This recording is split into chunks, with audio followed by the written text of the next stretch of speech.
নমস্কার বন্ধুরা, আবারও একটি নতুন রেসিপিতে প্রিয়াস কুকিং ব্লগে আপনাদের সবাইকে স্বাগত জানাই। আজকে আমি আপনাদের সঙ্গে কাঁচা আম দিয়ে আবারও একটি নতুন রেসিপি নিয়ে হাজির হয়েছি। কাঁচা আম কিন্তু কম বেশি সবারই খেতে ভালো লাগে, তা সে কাঁচা আমের চাটনি হোক বা কাঁচা আমের আচার বা কাঁচা আম মাখা। আজকে আমি একটা ভিন্ন স্বাদের রেসিপি আপনাদের সঙ্গে শেয়ার করব। আমি এখানে 3টে কাঁচা আম নিয়েছি। আমগুলো প্রথমে পরিষ্কার করে ধুয়ে নিতে হবে। এরপর আমের খোসাগুলো এইভাবে ছাড়িয়ে নিচ্ছি। বন্ধুরা, আমি বটি দিয়ে আমের খোসাগুলো কেটে নিচ্ছি। আপনারা চাইলে ছুরি দিয়ে বা কিংবা আপনাদের মতো করে আমের খোসাগুলো ছাড়িয়ে নেবেন। এইভাবে সমস্ত আমের খোসাগুলো ছাড়িয়ে নিয়েছি। এবার আমগুলোকে দুভাগ করে নিলাম। দুভাগ করে নেওয়ার পর ভেতরে যে বীজটা ছিল সেটা ফেলে দিলাম। আর এইভাবে ঠিক আমগুলোকে কেটে নিতে হবে। একইভাবে আবারও একটা কেটে নিচ্ছি বন্ধুরা।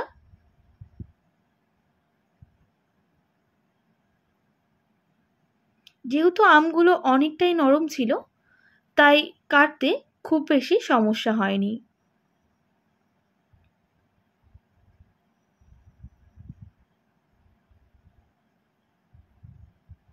এইভাবে ছোট ছোট করে আমগুলোকে কেটে নিতে হবে।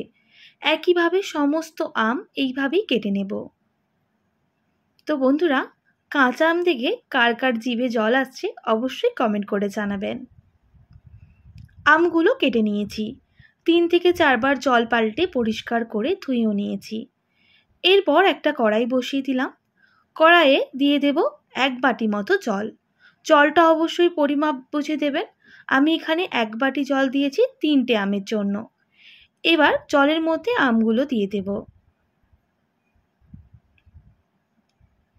এবার আমি ঢাকনা দিয়ে ঢেকে দিচ্ছি প্রায় 2 থেকে 3 মিনিট। গ্যাসের ফ্লেমটা হাই করেই।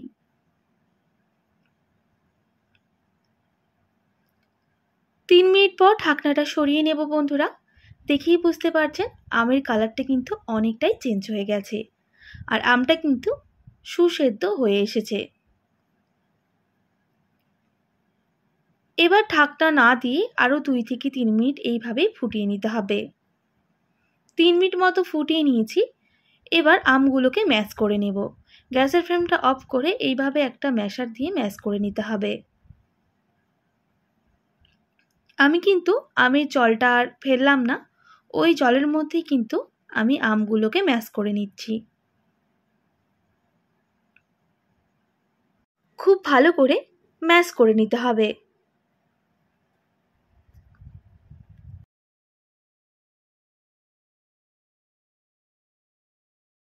আমের পাল্পটা দেখেই বুঝতে পারছেন কতটা ঘন হয়েছে। এবার গ্যাসের ফ্লেমটা যেহেতু অফ করে দিয়েছি, এইভাবে বেশ কিছুক্ষণ ঠান্ডা করে নিতে হবে। ঠান্ডা করে নিয়ে একটা পাত্রের মধ্যে নিয়ে নিলাম। এবার ওই আমের পাল্পটা একটা ছাঁকনির সাহায্যে ছেঁকে নিতে হবে, যাতে কোনো রকম গটলা না থেকে যায়। এইভাবে আমের পাল্পটা আমি ছেঁকে নিচ্ছি। আপনারা চাইলে একটা ভালো কাপড় দিয়েও ভালোভাবে পাল্পটা ছেঁকে নিতে পারেন। আমি ছাঁকনিটাই ব্যবহার করলাম। এইভাবে আমি পাল্পটাকে বের করে নিয়েছি। দেখুন, এইটা কিন্তু আমাদের এক্সট্রা ছিল, সেটা ফেলে দিতে হবে। এটা আমাদের কাজে লাগবে না। এবার পাল্পটা খুব ভালোভাবে মিক্স করে নিতে হবে।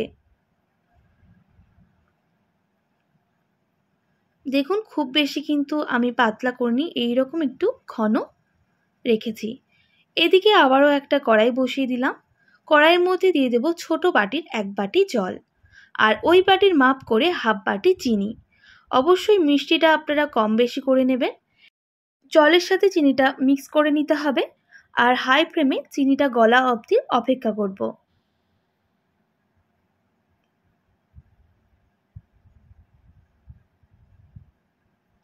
এইভাবে প্রায় 2 থেকে 3 মিনিট আমি নাড়াচাড়া করে নিচ্ছি। তাহলে চিনির ক্যারামেলটা রেডি হয়ে যাবে। আপনারা চাইলে এমনি আমের পাল্পটাও এইভাবে রান্না করে নিতে পারেন। আমি ক্যারামেলটা রেডি করছি, তাতে কালারটাও সুন্দর আসবে। খুব ভালো করে মিক্স করে নিতে হবে আমের পাল্পটা দেওয়ার পর।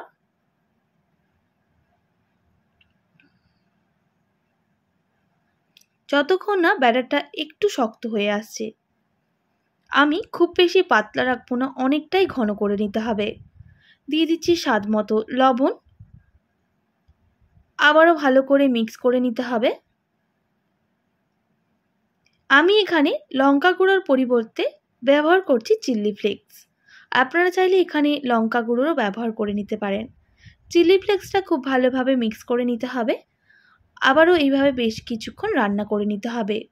ওই যে বললাম, যতক্ষণ ব্যাটারটা না ঘন হয়ে আসছে।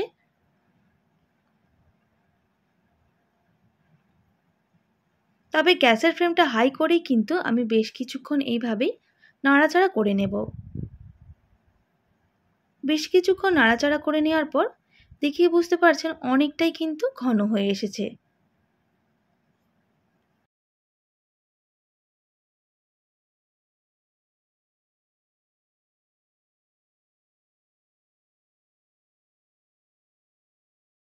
প্রায় 3 থেকে 4 মিনিট এইভাবেই নাড়াচাড়া করে নিয়েছিলাম।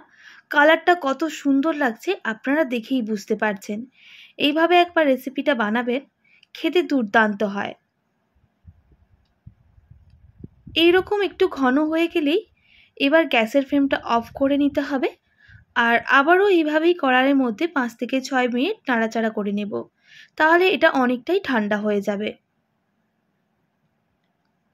দেখুন, একটু লক্ষ্য করে আমি কতটা ঘন করে নিয়েছি, এইভাবেই কিন্তু করে নিতে হবে।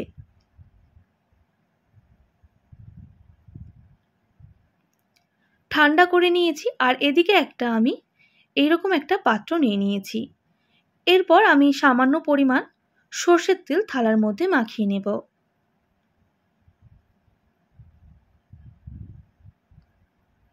আর ওদিকে আমি কিন্তু আমের পাল্পটা ঠান্ডা করতে রেখে দিয়েছি।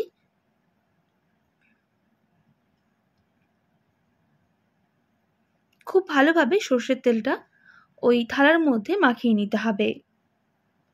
মাখানো হয়ে গেলে আমের পাল্পটা দিয়ে দিতে হবে।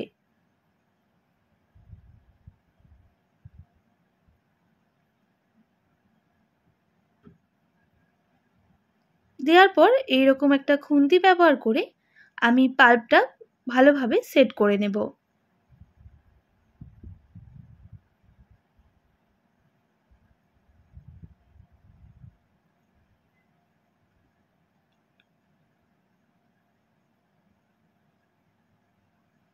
একদম রেডি হয়ে গেল। আমি এটা রোদে দেব না, এইভাবেই রেখে দেব বেশ কিছু দিনের জন্য। তাহলে একেবারেই শুকনো হয়ে যাবে। আপনারা চাইলে রোদেও দিয়ে দিতে পারেন, তাহলেও 3-4 দিনের মধ্যে এটা কিন্তু শুকনো হয়ে যাবে। তো বন্ধুরা, রোদে দেওয়ার ঝামেলা ছাড়াই আমাদের কিন্তু প্রায় 3 দিন লেগেছিল এই আমশক্তটা শুকনো হতে। আর আপনাদের কাছে ক্ষমা চেয়ে নিচ্ছি, আমার কাছে ভিডিওটা স্কিপ হয়ে গেছে বা আমি ভিডিওটা ডিলিট হয়ে গেছে। তাই আমি আমশক্তটা তোলার পরেই আপনাদের দেখিয়ে দিচ্ছি। আর এটা কিন্তু একটু ছিঁড়ে গেছে। এইভাবে অবশ্যই আপনারা আমশক্ত বাড়িতেই চটজলদি বানিয়ে নিতে পারবেন, রোদে দেওয়ার ঝামেলা ছাড়াই। বা রোদে দিয়েও বানাতে পারেন, সেক্ষেত্রেও 3-4 দিন লাগবে। কতটা সুন্দর হয়েছে দেখেই বুঝতে পারছেন। টক ঝাল মিষ্টি আমের আমশক্ত, খেতে হয় টেস্টি। একবার অবশ্যই এভাবে বাড়িতে ট্রাই করবেন আর কেমন লাগলো কমেন্ট করে জানাবেন। আশা করি আজকের রেসিপি আপনাদের ভালো লেগেছে। ভালো লেগে থাকলে অবশ্যই একটি like, comment, share and subscribe করে দেবেন। পাশে থাকা বেল আইকনটিও প্রেস করে দেবেন। তাহলে নিত্য নতুন রান্নার ভিডিওগুলি আপনাদের কাছে পৌঁছবে। আজকের মতো এতটাই। আবারও নতুন কোনো রেসিপি নিয়ে আপনাদের সঙ্গে দেখা হবে। আপনারা ভালো থাকবেন, সুস্থ থাকবেন। আর এতক্ষণ আমার সঙ্গে থাকার জন্য অনেক ধন্যবাদ আপনাদের সবাইকে।